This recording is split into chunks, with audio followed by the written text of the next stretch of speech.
안녕하세요. 태아의 듣는 이야기입니다. 오늘 들려드릴 이야기는 아내 대신 엄마가 되었습니다 입니다. 방송인 사유리의 엄마가 되는 과정에 대한 이야기를 쓴 책입니다. 한국 사회에서는 정말 일반적이지 않은 방법으로 엄마가 되어서 많은 관심을 가졌었는데요. 그녀의 이야기를 한번 들어볼까요? 책인 것을 허락해주신 출판사에 감사드리고요. 이번 이야기도 재미있게 들어주세요. 계속 저의 이야기를 듣고 싶으시다면 구독과 좋아요 부탁드릴게요. 낭독 시작합니다. 아내 대신 엄마가 되었습니다. 사유리 지음, 출판사 다산북스.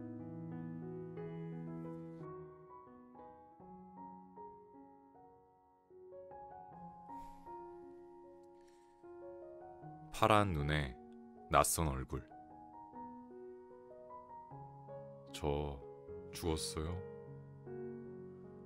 아직 안 죽었어요. 아직. 방금 전까지 죽을 힘을 다해 배를 밀어내고 있었는데 어느 순간 암전이었다.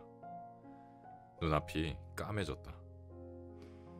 그러다 눈을 떠보니 분만대를 둘러싼 의사와 간호사 선생님들이 나를 내려다보고 있었다. 아직 안 죽었다니. 이상하게 웃음이 났다. 아직 안 죽어서 다행이다. 진짜로 아기가 나오는구나 하는 순간에 내가 기절한 모양이다. 분만하면서 출혈이 너무 많았던 탓이라고 700cc 넘게 피를 흘렸다며 하마터면 위험할 뻔했다는 말을 들었다. 죽을 고비를 넘긴 거구나. 뭐라고 대꾸할 기운도 없이 기진맥진한 채로 분만대에 누워 의사의 설명을 들었다. 다행히 지금은 나도 아이도 큰 문제가 없단다. 자연 분만까지 무사히 해낸 것이다. 아빠를 위해서도 나는 절대 죽으면 안 되었다. 나중에 집에 돌아가서 들었는데 내가 임신성 당뇨와 임신 중독증으로 위험하다는 얘기를 들은 아빠가 잠시 정신을 잃으셨다고 한다. 그렇잖아도 임신 기간 내내 나를 보며 마음을 졸였는데 그 소식을 듣고는 간신히 버티던 마음줄이 뚝 끊어져 버렸나 보다. 아빠도 무사히 깨어났고 이제는 다 괜찮다. 잘했어 사유리, 잘했어 우리 아가, 잘했어 우리 아빠. 내가 분만대에 누워 가물가물한 정신을 부여잡으며 후 처치를 받는 동안 얼추 피를 닦아낸 아기가 내 옆으로 왔다. 처음 아기를 보던 순간에 대해 질문을 많이 받는다. 나는 그 짧은 순간 아기 쪽으로 고개를 돌리기가 조금 무서웠다. 산부인과에서 4D 초음파와 그 입체 영상을 토대로 만든 아기의 얼굴 예상 사진을 확인하긴 했지만 그것으로는 아기의 모습을 확신할 수 없었다. 사실 그 사진을 보면서도 모르는 사람을 보는 기분이었다. 그도 그럴 것이 정작 기증자의 얼굴이나 외모를 보지 못했으니 어떤 사람의 어느 부분과 내 어디가 어떻게 섞였을지 외형을 구체적으로 상상할 수 없었다. 아무리 머릿속에 그려보려고 해도 낯선 얼굴에 대한 막연한 두려움만 쌓일 뿐이었다. 나는 용기를 내어 가까스로 고개를 돌렸다. 가장 먼저 눈에 들어온 건 쌀알 만한 손톱 끝자락에 가느다랗게 끼어있는 피였다. 정말 내 배 안에 있던 아기구나. 내가 9달 동안 품고 있었던 아기구나. 뭉클함과 함께 이상하게도 안도감이 들었다. 정작 아기의 얼굴을 보고서는 큰 감흥이 들지 않았다.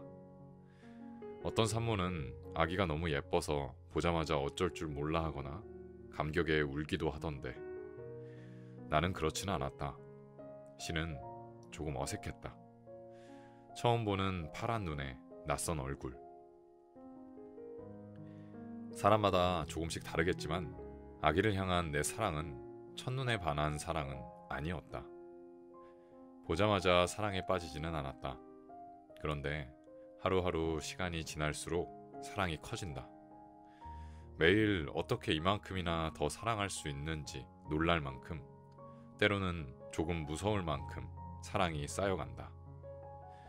하루하루 달라지는 아이를 따라 사랑스러운 모습이 매일 새롭게 눈에 들어온다.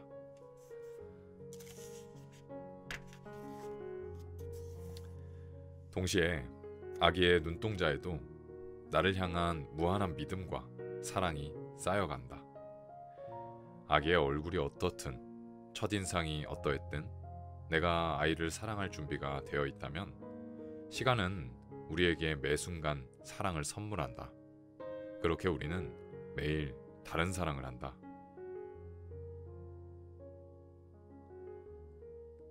로망의 산후조리원. 드디어 산후조리원에 들어가는 날이 되었다. 일본에는 산후조리원 문화가 없다. 그런데 마침 내가 출산할 당시 입원했던 병원 근처에 산후조리원 한 곳이 새로 문을 열었다. 부산의 한 산후조리원 시스템을 철저하게 벤치마킹해서 한국 스타일로 운영할 계획이란 말을 듣고 기대감에 가득 차 바로 예약을 했다. 임신을 한 뒤로 출산 경험이 있는 친구들에게 산후조리원에 대한 이야기를 자주 들었다. 누군가의 눈치를 보지 않고 마음 편히 몸을 추스릴 수 있을 뿐 아니라 비슷한 시기에 출산을 경험한 산모들끼리 매일같이 얼굴을 마주하다 보면 금세 친구가 된다고. 그 조리원 동기 인연이 아기가 자랄 때까지 이어진다고 했다. 생년월일이 비슷한 아이들을 키우다 보니 같은 시기에 비슷한 고민을 마주하게 되고 함께 모여 육아 정보와 꿀팁을 공유하다 보면 나중에는 급할 때 서로의 아이를 봐주는 믿음직한 이모들로 발전하게 된다고. 모두 비슷한 또래의 아기가 있으니 함께 외출해서도 그보다 든든할 수 없다고. 아기들도 어렸을 때부터 비슷한 나이에 형제 같은 친구가 생기니 아주 좋더라고. 그렇게 나의 조리원 로망은 커질 대로 커졌다. 조리원 생활은 무척 편했다. 무엇보다 육아 전문가에게 아기를 보는 법을 하나부터 열까지 차근차근 배울 수 있어서 좋았다. 아기를 안는 법부터 분유를 타는 법, 기저귀 가는 법, 씻기는 법까지 나 같은 초보 엄마들에게 조리원은 학교나 다름없었다. 거기다 아기를 보고 몸을 다시 회복하는 일 외에 식사 준비나 청소 같은 다른 집안일은 아무것도 신경 쓰지 않아도 되니까 오롯이 나와 아기에게만 집중할 수 있었다. 그렇잖아도 출산 이후에 몸이 많이 약해져서 천식이 도졌고 자연분만의 후유증으로 밑에 통증도 이어지고 있었다. 도넛 방석과 좌욕 찜질에 새삼 감사했다. 식사는 조금 아쉬웠다. 한국 조리원에서 나오는 요란한 한식 차림 사진을 몇 번 보고 났더니 정갈한 일식이나 간단한 서양식이 서운하게 느껴질 때가 있었다. 그래도 바로 집에서 산후조리를 했다면 이렇게 빨리 몸을 회복하지 못했을 것이다. 하지만 무언가 허전했다. 정이 없다고 해야 할까? 시스템은 한국과 비슷했지만 사람들이 달랐던 탓이다. 내가 꿈꾸던 조리원 로망은 휴식보다는 조리원 동기에 초점이 맞춰져 있었는데 동기의 얼굴을 보는 것조차 쉽지 않았다. 공용 공간인 식당에서는 각자 말없이 밥만 먹었고 볼일을 마친 뒤에는 바로 객실 같은 개인 공간으로 쏙 들어가기 바빴다. 알아주는 인싸인 나도 그 고요한 분위기에 주눅이 들었다. 코로나 때문에 개인 간 벽이 더 높아진 것 같았다. 간혹 왁자지껄한 소리가 나서 고개를 돌려보면 모두 중국인 산모들이었다. 그들 무리에 끼기는 더욱 어려웠다. 아기가 첫째인지 둘째인지, 누구를 닮았는지, 모유 수유를 할 건지 분유를 먹일 건지, 자연분만을 했는지 제왕절개를 했는지, 워킹맘인지 전업주부인지, 기저귀는 어디 것이 좋은지, 집에 뭘 더 마련해둬야 할지 실컷 대화를 나누고 싶은데 나중에는 입이 심심하고 좀이 쑤셔서 못 견딜 지경이었다. 처음에는 호텔방 갔던 조리원의 개인실이 감옥처럼 느껴졌다. 이렇게 아기와 나 둘뿐이라면 조리원에 온 의미가 더 이상 없었다. 결국 나는 예약한 2주를 다 채우지 못하고 일주일 만에 조리원을 나왔다. 차라리 하루 종일 내 이야기를 들어줄 수 있는 엄마한테 갈래. 너무 심심해. 9시 뉴스 데뷔. 연예의 뉴스 말고 보도국 뉴스로 내보내자. 나를 믿어봐. 출산 이후 어떤 통로로 소식을 알릴지 고민하는 내게 원정 언니는 이렇게 조언해 주었다. 내가 임신했을 때부터 사실을 알고서도 비밀을 지켜주고 응원하면서 여러모로 도움을 주었던 고마운 사람. 언니는 내 출산 소식을 세상에 알리는 일에 대해서도 현명한 조언을 해주었다. 나와 원정 언니 모두 이 소식이 연예의 기사로 나가지 않는 편이 좋겠다는데 동의했다. 중요하고 심각한 일인데 가십처럼 확대 재생산되지 않았으면 했다. 웃음거리나 세상에 이런 일이 풍으로 소비되지 않기를 바랐다. 물론 첫 보도가 나가고 나면 후속 기사나 사람들의 반응을 완전히 통제할 수는 없겠지만 출산을 처음으로 알리는 일만큼은 가볍지 않았으면 했다. 평범한 임신과 출산이 아니었기에 더욱 조심하고 싶었다. 내 고민을 들은 언니는 그렇다면 연예부보다는 보도국을 통해 기사를 송출하는 편이 좋겠다고 했다. 내가 원하는 방향으로 보도될 수 있도록 믿을 만한 기자도 연결시켜 주었다. 이때 내 인복을 다시 한번 실감하고 감사했다. 끝까지 비밀을 지켜준 가까운 친구들에게도 진심으로 고마웠다. 미처 사실을 알리지 못한 지인들에게는 미안한 마음이 컸다. 그 중에는 개그맨 남희석 오빠처럼 친분이 깊은 사람도 있었는데 아무래도 남자에게는 밝히기가 더 어렵기도 했고 이래저래 좋은 때를 재다 타이밍을 놓친 사람도 있었다. 출산 예정일이 얼마 남지 않았을 때 엄마는 그런 가까운 사람에게는 내가 직접 알리는 편이 낫지 않겠냐고 했다. 뉴스로 소식을 접하면 서운해할 거라고. 하지만 어디까지 몇 명에게 알릴 것이며 임신은 그렇다 치고 정자를 기증받았다는 이야기를 어떻게 꺼낸담.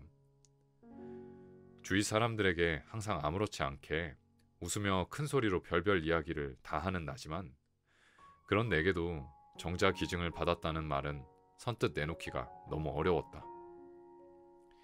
게다가 이야기를 시작하면 분명 대화가 길어질 텐데 한 사람 한 사람에게 같은 말을 몇 번이고 반복해야 한다고 생각하니 가슴이 답답해져 왔다. 결국 다른 지인에게도 기사를 통해서 알리기로 했다. 2020년 11월 6일 아기를 출산한 지 이틀 만에 조리원에서 기자와 전화로 인터뷰를 했고 11월 16일 엄마가 된 내 모습이 9시 뉴스를 통해 전파를 탔다. 방송생활 15년 만에 첫 9시 뉴스 데뷔였다. 꿈일까 무서워요. 자발적 비혼모 선택한 방송인 사유리. KBS 미녀들의 수다 등으로 우리에게 친숙한 일본 출신 방송인 사유리 씨가 이달 초 건강한 아들을 출산했습니다. 미혼으로 알려진 사유리 씨는 실제 결혼하지 않고 정자은행을 통해 임신을 하고 일본에서 아이를 낳았습니다. 한국 사회 통념으론 익숙하지 않은 방법으로 엄마가 된 겁니다. 자발적 비혼모가 된 과정을 세상에 알리기로 결심한 건 아이에게 당당한 엄마가 되고 싶어서였습니다. 거짓말 하지 말라고 가르치고 싶은데 내가 거짓말하는 엄마가 되고 싶진 않아요. 이제 모든 것은 내 손을 떠났다. 뉴스가 나간 지 몇 분 지나지 않아 내 휴대전화에는 알림 소리가 쉴 새 없이 울리기 시작했다. 나의 전부. 후지타 유. 내가 가장 좋아하는 야구선수 다르비슈 유의 이름을 따서 아기의 이름을 유라고 지을까 생각했다. 다르비슈 유도 내 아이처럼 혼혈인데 미국 메이저리그에서 최고의 아시아 선발 투수로 맹활약하고 있다.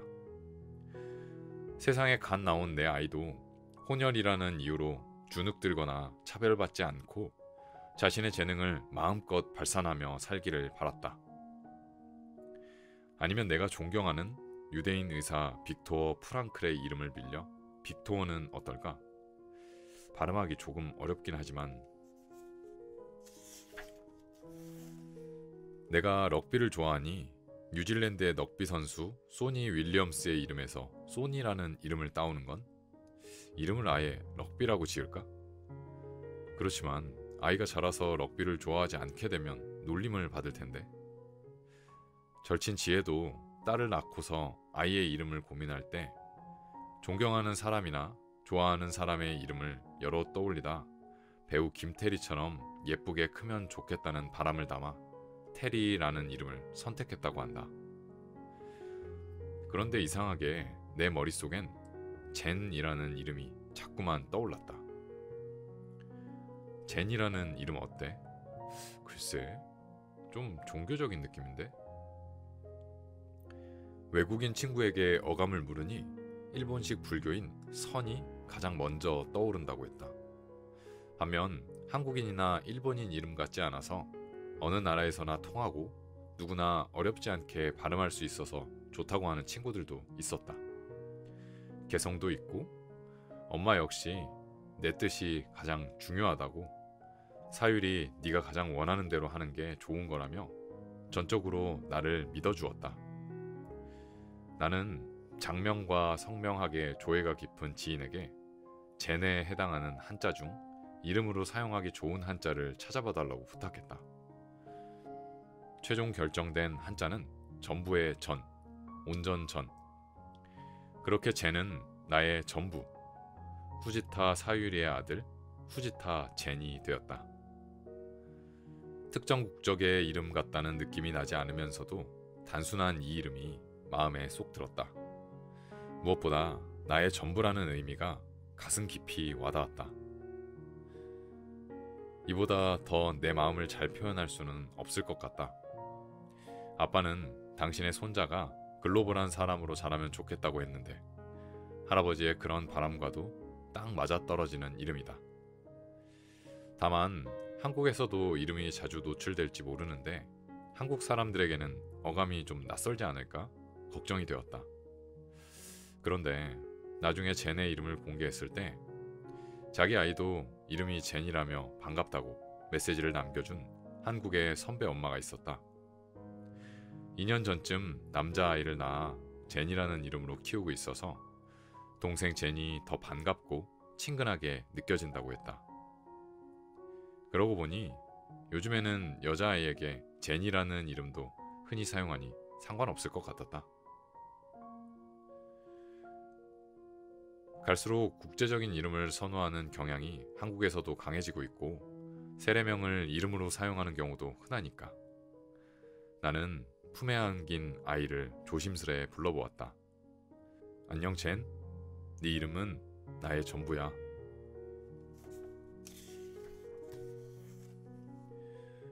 이름을 지었으니 출생신고를 하러 갈 차례였다. 한국에 돌아가 생활하려면 젠의 여권도 만들어야 하니 서둘러야 했다. 작성한 서류를 시청에 제출하기만 하면 끝인 간단한 과정이었는데 마치고 나니 기분이 조금 이상했다. 까만 초음파 화면에서 머리도 다리도 구분되지 않던 뱃속의 아기가 세상 밖으로 나와 이름을 얻고 한 사람으로 등본에 기록되었다. 나는 정부가 인정하는 젠의 법적 보호자가 되었다. 어쩐지 젠을 아는 어깨에 조금 더 힘이 들어갔다. 부호 항목은 비워두었다. 내가 직접 낳은 아기이니 아기의 아버지가 없어도 출생신고를 하는 데는 문제가 없었다. 하지만 나와 반대로 아기의 양육자가 아버지뿐인 경우에는 출생신고에 어려움을 겪는다는 이야기를 듣고 조금 놀랐다. 일본도 한국도 결혼하지 않고 아기를 낳은 경우 친모만 자녀의 출생신고를 할 수 있다고 한다.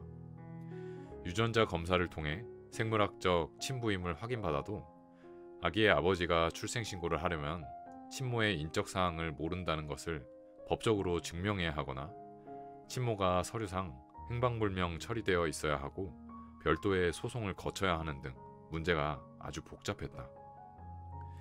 이런 탓에 출생신고를 하지 못한 채 아기를 키우며 힘들어하는 싱글 데디가 적지 않다는 기사를 보았다.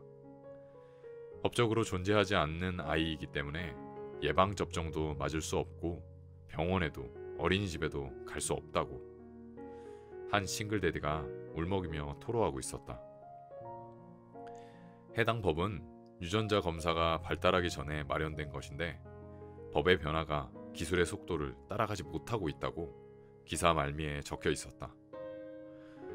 유기되는 아기를 위한 베이비박스를 운영하고 있는 교회나 사찰도 친권이나 가족관계 등록법 등 복잡한 문제로 미등록 아기를 새로운 가정에 입양시키는데 어려움을 겪는다고 한다. 기술은 빠르고 법은 늦고 그 사이에서 사람들은 혼란스럽다. 홀로 출산 준비를 하면서 맞닥뜨린 막막함과 비슷한 종류의 답답함을 느꼈다. 아기를 낳고 나니 세상에 다른 아기들이 새삼 눈에 밟힌다. 젠에게는 내가 있지만 엄마도 아빠도 갖지 못한 채 세상에 나온 아기들이 적어도 지금보다는 어렵지 않게 새로운 양육자와 행복해질 수 있으면 좋겠다. 그 외로울 아기들을 생각하니 마음 한편이 무거워졌다.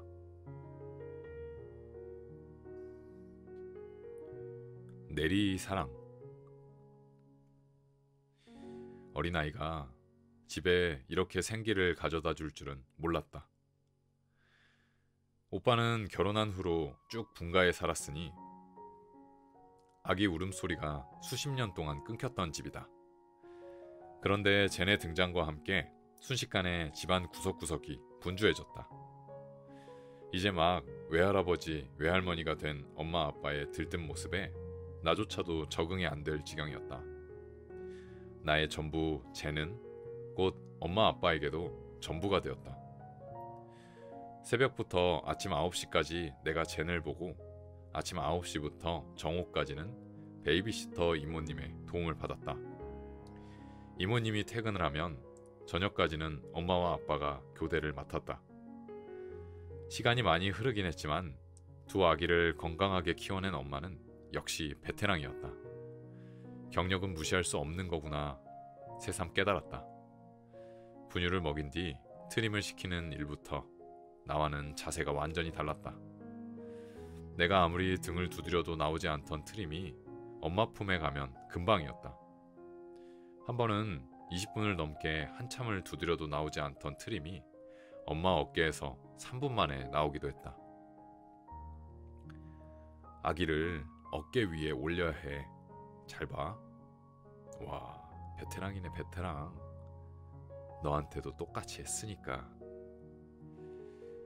젠을 품에 안은 눈앞의 엄마 너머로 아기 사유리를 품에 안은 엄마의 모습이 그려졌다. 지금은 이렇게 노련한 할머니지만 그때는 엄마도 나처럼 서툴렀겠지? 방금 전까지 존경스러운 선배님이었던 엄마에게 갑자기 동료애가 샘솟았다. 아빠에게도 도움을 많이 받았다. 처음에는 아기를 볼 줄 아는 거야 싶어 못 믿어왔는데 아빠 역시 나보다는 경력자였다. 분유를 먹이거나 기저귀를 가는 실무에서는 조금 떨어져 있었지만 틈만 나면 젠과 눈을 맞추고 젠을 안아주었다. 젠의 몸무게가 급속도로 늘면서 젠을 오래 안고 있기가 점점 버거워졌는데 그럴 때마다 든든한 지원군이 되어주었다.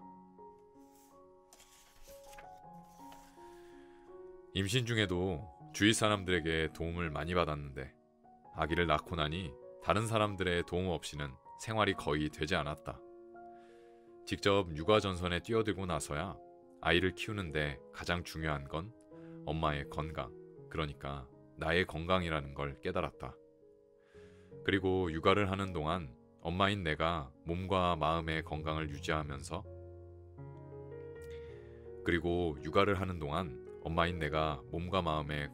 유지하려면 필수적으로 타인의 도움을 받아야 한다는 결론에 다다랐다. 나에겐 육아의 절반을 맡아줄 남편도 없으니 더 적극적으로 주변의 도움을 받기로 했다. 이미 육아에서 멀어져도 한참이나 멀어진 엄마 아빠를 다시 전쟁 같은 육아 현장 한가운데로 떠밀게 되어 마음이 편치 않았지만 내게 믿을 구석은 부모님뿐이었다.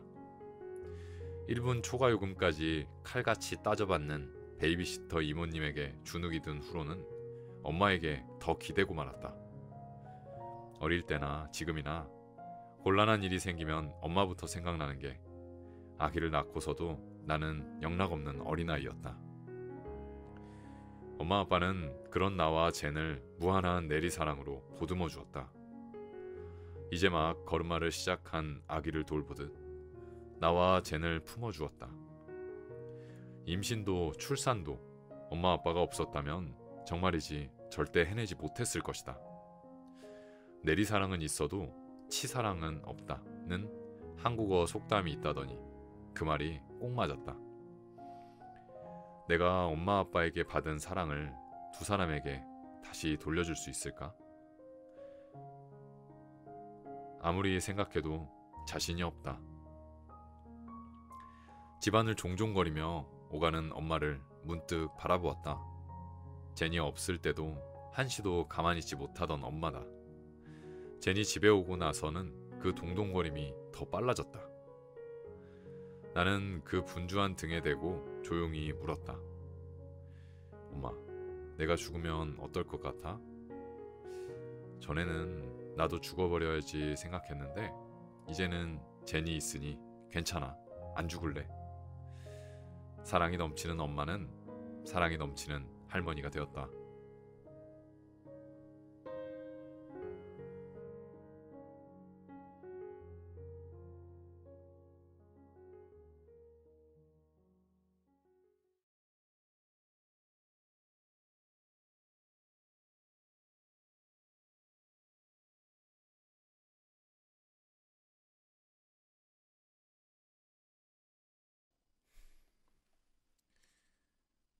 파란 눈에 낯선 얼굴.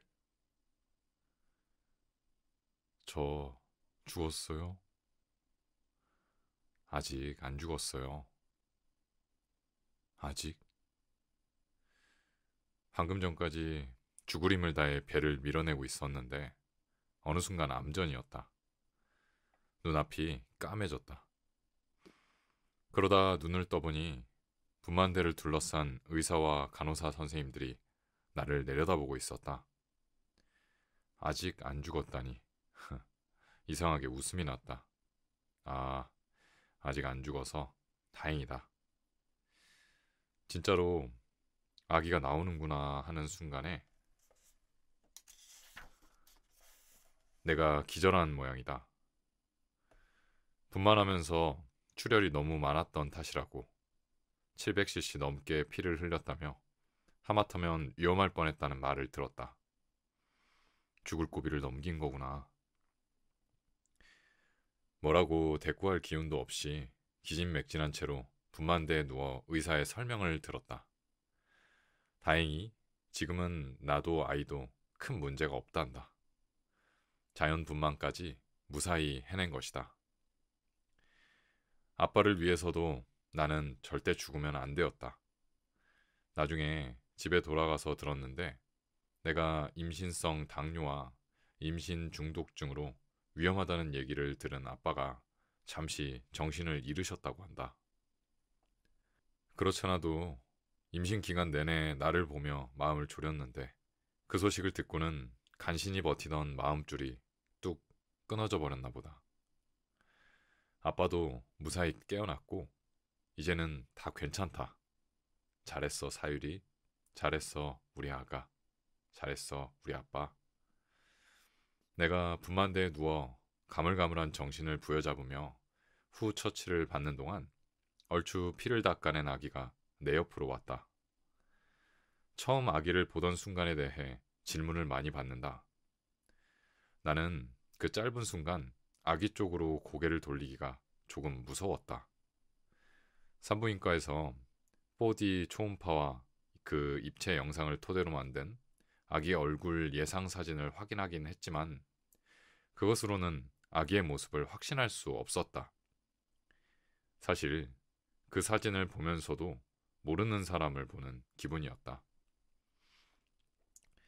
그도 그럴 것이 정작 기증자의 얼굴이나 외모를 보지 못했으니 어떤 사람의 어느 부분과 내 어디가 어떻게 섞였을지 외형을 구체적으로 상상할 수 없었다. 아무리 머릿속에 그려보려고 해도 낯선 얼굴에 대한 막연한 두려움만 쌓일 뿐이었다. 나는 용기를 내어 가까스로 고개를 돌렸다. 가장 먼저 눈에 들어온 건 쌀알 만한 손톱 끝자락에 가느다랗게 끼어있는 피였다. 아, 정말 내 배 안에 있던 아기구나. 내가 9달 동안 품고 있었던 아기구나. 뭉클함과 함께 이상하게도 안도감이 들었다. 정작 아기의 얼굴을 보고서는 큰 감흥이 들지 않았다. 어떤 산모는 아기가 너무 예뻐서 보자마자 어쩔 줄 몰라 하거나 감격에 울기도 하던데 나는 그렇지는 않았다. 신은 조금 어색했다. 처음 보는 파란 눈에 낯선 얼굴. 사람마다 조금씩 다르겠지만 아기를 향한 내 사랑은 첫눈에 반한 사랑은 아니었다. 보자마자 사랑에 빠지지는 않았다. 그런데 하루하루 시간이 지날수록 사랑이 커진다. 매일 어떻게 이만큼이나 더 사랑할 수 있는지 놀랄 만큼, 때로는 조금 무서울 만큼 사랑이 쌓여간다. 하루하루 달라지는 아이를 따라 사랑스러운 모습이 매일 새롭게 눈에 들어온다.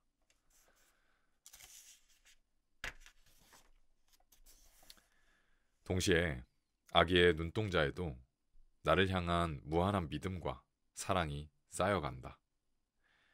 아기의 얼굴이 어떻든, 첫인상이 어떠했든 내가 아이를 사랑할 준비가 되어 있다면 시간은 우리에게 매 순간 사랑을 선물한다. 그렇게 우리는 매일 다른 사랑을 한다.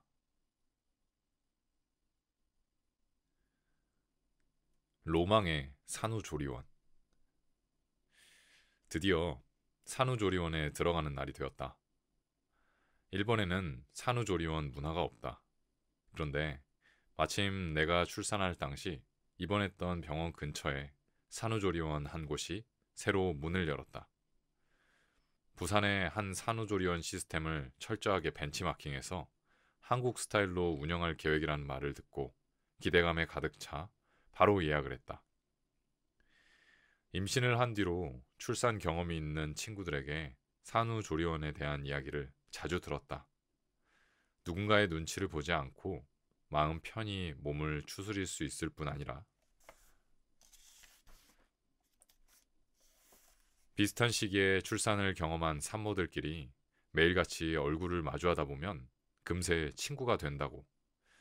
그 조리원 동기 인연이 아기가 자랄 때까지 이어진다고 했다.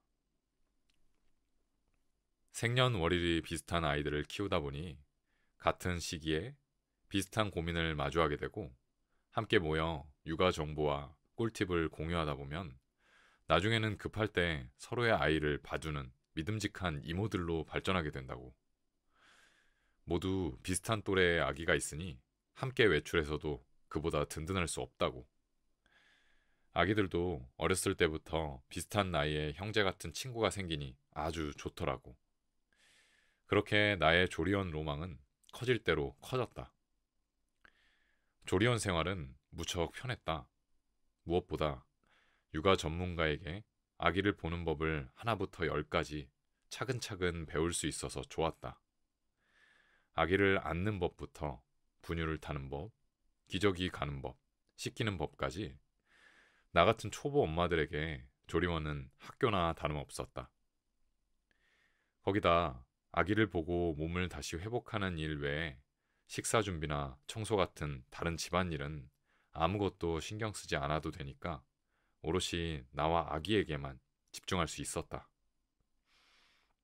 그렇잖아도 출산 이후에 몸이 많이 약해져서 천식이 도졌고 자연분만의 후유증으로 밑에 통증도 이어지고 있었다.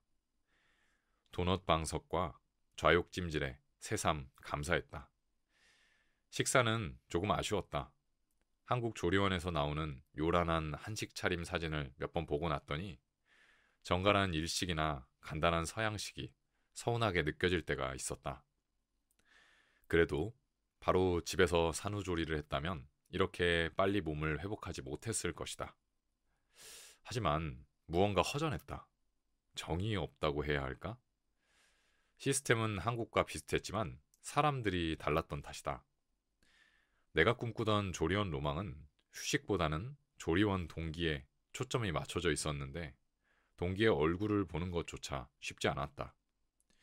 공용 공간인 식당에서는 각자 말없이 밥만 먹었고 볼일을 마친 뒤에는 바로 객실 같은 개인 공간으로 쏙 들어가기 바빴다. 알아주는 인싸인 나도 그 고요한 분위기에 주눅이 들었다. 코로나 때문에 개인 간 벽이 더 높아진 것 같았다. 간혹 왁자지껄한 소리가 나서 고개를 돌려보면 모두 중국인 산모들이었다.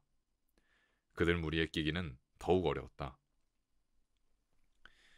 아기가 첫째인지 둘째인지, 누구를 닮았는지, 모유 수유를 할 건지 분유를 먹일 건지, 자연분만을 했는지 제왕절개를 했는지, 워킹맘인지 전업주부인지, 기저귀는 어디 것이 좋은지, 집에 뭘 더 마련해둬야 할지 실컷 대화를 나누고 싶은데 나중에는 입이 심심하고 좀이 쑤셔서 못 견딜 지경이었다.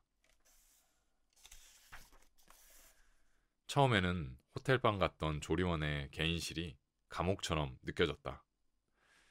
이렇게 아기와 나 둘뿐이라면 조리원에 온 의미가 더 이상 없었다. 결국 나는 예약한 2주를 다 채우지 못하고 일주일 만에 조리원을 나왔다. 차라리 하루 종일 내 이야기를 들어줄 수 있는 엄마한테 갈래. 너무 심심해. 9시 뉴스 대위. 연예 뉴스 말고 보도국 뉴스로 내보내자. 나를 믿어봐. 출산 이후 어떤 통로로 소식을 알릴지 고민하는 내게 원정 언니는 이렇게 조언해 주었다. 내가 임신했을 때부터 사실을 알고서도 비밀을 지켜주고 응원하면서 여러모로 도움을 주었던 고마운 사람. 언니는 내 출산 소식을 세상에 알리는 일에 대해서도 현명한 조언을 해주었다. 나와 원정 언니 모두 이 소식이 연예의 기사로 나가지 않는 편이 좋겠다는데 동의했다. 중요하고 심각한 일인데 가십처럼 확대 재생산되지 않았으면 했다. 웃음거리나 세상에 이런 일이 풍으로 소비되지 않기를 바랐다. 물론 첫 보도가 나가고 나면 후속 기사나 사람들의 반응을 완전히 통제할 수는 없겠지만 출산을 처음으로 알리는 일만큼은 가볍지 않았으면 했다. 평범한 임신과 출산이 아니었기에 더욱 조심하고 싶었다. 내 고민을 들은 언니는 그렇다면 연예부보다는 보도국을 통해 기사를 송출하는 편이 좋겠다고 했다. 내가 원하는 방향으로 보도될 수 있도록 믿을 만한 기자도 연결시켜 주었다. 이때 내 인복을 다시 한번 실감하고 감사했다.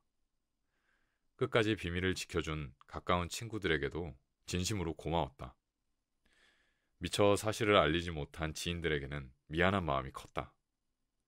그 중에는 개그맨 남희석 오빠처럼 친분이 깊은 사람도 있었는데 아무래도 남자에게는 밝히기가 더 어렵기도 했고 이래저래 좋은 때를 재다 타이밍을 놓친 사람도 있었다. 출산 예정일이 얼마 남지 않았을 때 엄마는 그런 가까운 사람에게는 내가 직접 알리는 편이 낫지 않겠냐고 했다. 뉴스로 소식을 접하면 서운해할 거라고.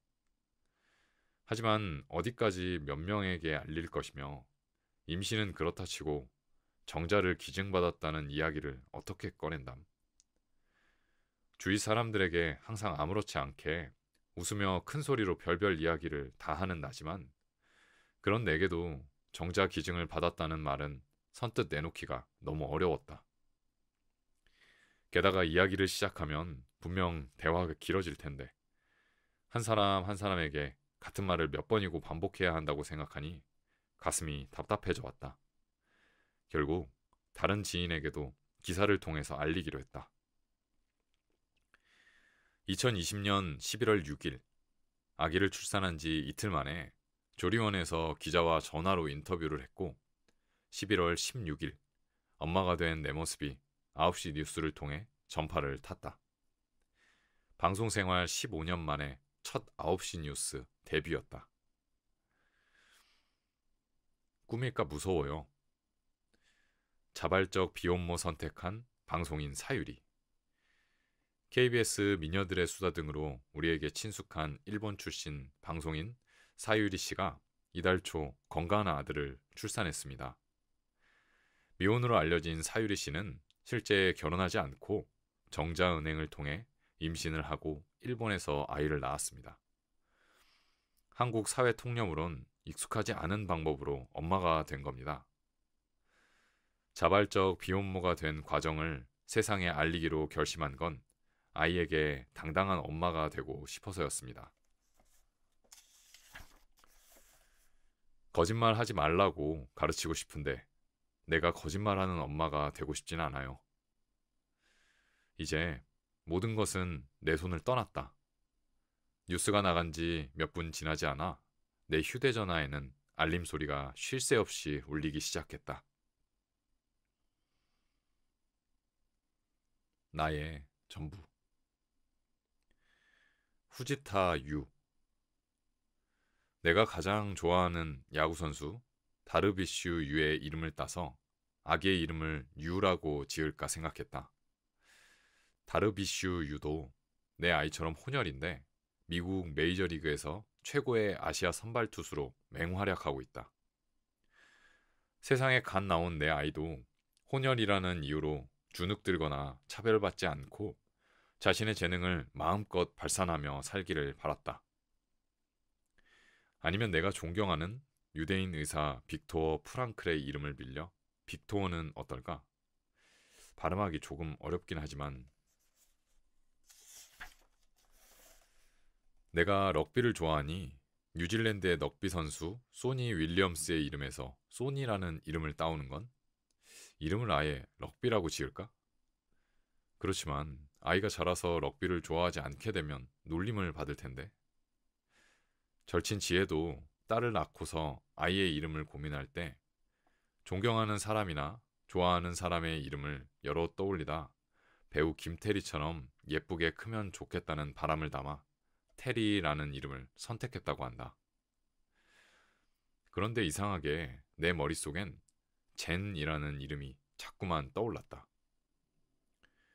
젠이라는 이름 어때? 글쎄, 좀 종교적인 느낌인데? 외국인 친구에게 어감을 물으니 일본식 불교인 선이 가장 먼저 떠오른다고 했다. 반면 한국인이나 일본인 이름 같지 않아서 어느 나라에서나 통하고 누구나 어렵지 않게 발음할 수 있어서 좋다고 하는 친구들도 있었다. 개성도 있고 엄마 역시 내 뜻이 가장 중요하다고 사율이 네가 가장 원하는 대로 하는 게 좋은 거라며 전적으로 나를 믿어주었다. 나는 장명과 성명학에 조예가 깊은 지인에게 젠에 해당하는 한자 중 이름으로 사용하기 좋은 한자를 찾아봐 달라고 부탁했다. 최종 결정된 한자는 전부의 전, 온전 전. 그렇게 젠은 나의 전부, 후지타 사유리의 아들 후지타 젠이 되었다. 특정 국적의 이름 같다는 느낌이 나지 않으면서도 단순한 이 이름이 마음에 쏙 들었다. 무엇보다 나의 전부라는 의미가 가슴 깊이 와닿았다. 이보다 더 내 마음을 잘 표현할 수는 없을 것 같다. 아빠는 당신의 손자가 글로벌한 사람으로 자라면 좋겠다고 했는데 할아버지의 그런 바람과도 딱 맞아떨어지는 이름이다. 다만 한국에서도 이름이 자주 노출될지 모르는데 한국 사람들에게는 어감이 좀 낯설지 않을까 걱정이 되었다. 그런데 나중에 젠의 이름을 공개했을 때 자기 아이도 이름이 젠이라며 반갑다고 메시지를 남겨준 한국의 선배 엄마가 있었다. 2년 전쯤 남자아이를 낳아 젠이라는 이름으로 키우고 있어서 동생 젠이 더 반갑고 친근하게 느껴진다고 했다.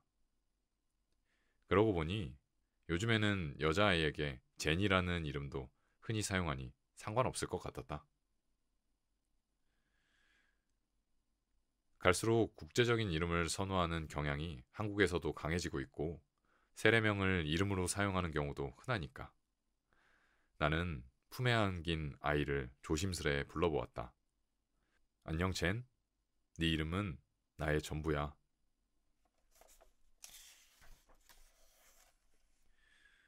이름을 지었으니 출생신고를 하러 갈 차례였다. 한국에 돌아가 생활하려면 젠의 여권도 만들어야 하니 서둘러야 했다. 작성한 서류를 시청에 제출하기만 하면 끝인 간단한 과정이었는데 마치고 나니 기분이 조금 이상했다. 까만 초음파 화면에서 머리도 다리도 구분되지 않던 뱃속의 아기가 세상 밖으로 나와 이름을 얻고 한 사람으로 등본에 기록되었다. 나는 정부가 인정하는 젠의 법적 보호자가 되었다. 어쩐지 젠을 아는 어깨에 조금 더 힘이 들어갔다. 부 항목은 비워두었다. 내가 직접 낳은 아기이니 아기의 아버지가 없어도 출생신고를 하는 데는 문제가 없었다. 하지만 나와 반대로 아기의 양육자가 아버지뿐인 경우에는 출생신고에 어려움을 겪는다는 이야기를 듣고 조금 놀랐다. 일본도 한국도 결혼하지 않고 아기를 낳은 경우 친모만 자녀의 출생신고를 할 수 있다고 한다. 유전자 검사를 통해 생물학적 친부임을 확인받아도 아기의 아버지가 출생신고를 하려면 친모의 인적사항을 모른다는 것을 법적으로 증명해야 하거나 친모가 서류상 행방불명 처리되어 있어야 하고 별도의 소송을 거쳐야 하는 등 문제가 아주 복잡했다. 이런 탓에 출생신고를 하지 못한 채 아기를 키우며 힘들어하는 싱글 데디가 적지 않다는 기사를 보았다.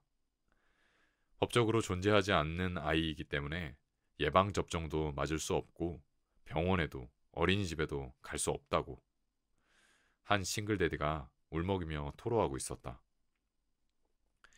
해당 법은 유전자 검사가 발달하기 전에 마련된 것인데 법의 변화가 기술의 속도를 따라가지 못하고 있다고 기사 말미에 적혀 있었다.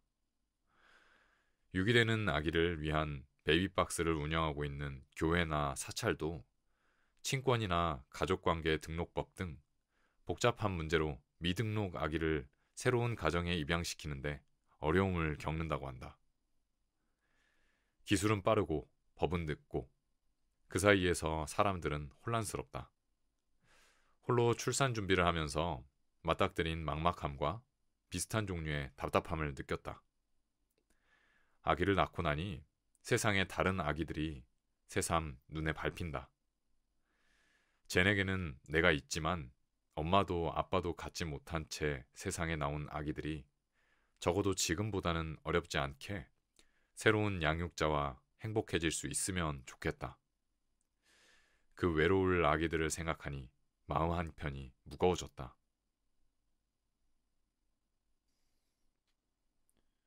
내리 사랑. 어린아이가 집에 이렇게 생기를 가져다 줄 줄은 몰랐다. 오빠는 결혼한 후로 쭉 분가에 살았으니 아기 울음소리가 수십 년 동안 끊겼던 집이다. 그런데 젠의 등장과 함께 순식간에 집안 구석구석이 분주해졌다. 이제 막 외할아버지, 외할머니가 된 엄마 아빠의 들뜬 모습에 나조차도 적응이 안 될 지경이었다. 나의 전부 쟤는 곧 엄마 아빠에게도 전부가 되었다. 새벽부터 아침 9시까지 내가 젠을 보고 아침 9시부터 정오까지는 베이비시터 이모님의 도움을 받았다. 이모님이 퇴근을 하면 저녁까지는 엄마와 아빠가 교대를 맡았다. 시간이 많이 흐르긴 했지만 두 아기를 건강하게 키워낸 엄마는 역시 베테랑이었다. 경력은 무시할 수 없는 거구나 새삼 깨달았다. 분유를 먹인 뒤 트림을 시키는 일부터 나와는 자세가 완전히 달랐다. 내가 아무리 등을 두드려도 나오지 않던 트림이 엄마 품에 가면 금방이었다. 한 번은 20분을 넘게 한참을 두드려도 나오지 않던 트림이 엄마 어깨에서 3분 만에 나오기도 했다. 아기를 어깨 위에 올려야 해. 잘 봐. 와, 베테랑이네, 베테랑. 너한테도 똑같이 했으니까. 젠을 품에 안은 눈앞의 엄마 너머로 아기 사유리를 품에 안은 엄마의 모습이 그려졌다. 지금은 이렇게 노련한 할머니지만 그때는 엄마도 나처럼 서툴렀겠지? 방금 전까지 존경스러운 선배님이었던 엄마에게 갑자기 동료애가 샘솟았다. 아빠에게도 도움을 많이 받았다. 처음에는 아기를 볼 줄 아는 거야 싶어 못 믿어왔는데 아빠 역시 나보다는 경력자였다. 분유를 먹이거나 기저귀를 가는 실무에서는 조금 떨어져 있었지만 틈만 나면 젠과 눈을 맞추고 젠을 안아주었다. 젠의 몸무게가 급속도로 늘면서 젠을 오래 안고 있기가 점점 버거워졌는데 그럴 때마다 든든한 지원군이 되어주었다. 임신 중에도 주위 사람들에게 도움을 많이 받았는데 아기를 낳고 나니 다른 사람들의 도움 없이는 생활이 거의 되지 않았다. 직접 육아 전선에 뛰어들고 나서야 아이를 키우는데 가장 중요한 건 엄마의 건강, 그러니까 나의 건강이라는 걸 깨달았다. 그리고 육아를 하는 동안 엄마인 내가 몸과 마음의 건강을 유지하면서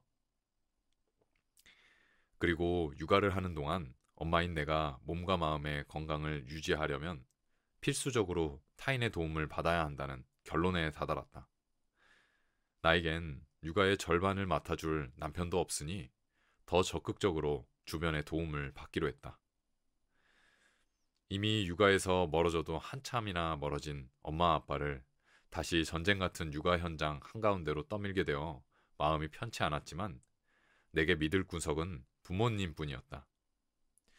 1분 초과 요금까지 칼같이 따져받는 베이비시터 이모님에게 주눅이 든 후로는 엄마에게 더 기대고 말았다.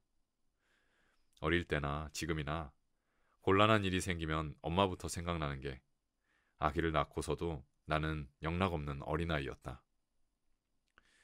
엄마 아빠는 그런 나와 젠을 무한한 내리사랑으로 보듬어 주었다. 이제 막 걸음마를 시작한 아기를 돌보듯 나와 젠을 품어 주었다. 임신도 출산도 엄마 아빠가 없었다면 정말이지 절대 해내지 못했을 것이다. 내리사랑은 있어도 치사랑은 없다는 한국어 속담이 있다더니 그 말이 꼭 맞았다. 내가 엄마 아빠에게 받은 사랑을 두 사람에게 다시 돌려줄 수 있을까? 아무리 생각해도 자신이 없다. 집안을 종종거리며 오가는 엄마를 문득 바라보았다. 제니 없을 때도 한시도 가만히 있지 못하던 엄마다. 제니 집에 오고 나서는 그 동동거림이 더 빨라졌다. 나는 그 분주한 등에 대고 조용히 물었다.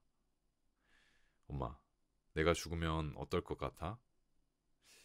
전에는 나도 죽어버려야지 생각했는데 이제는 제니 있으니 괜찮아. 안 죽을래. 사랑이 넘치는 엄마는 사랑이 넘치는 할머니가 되었다.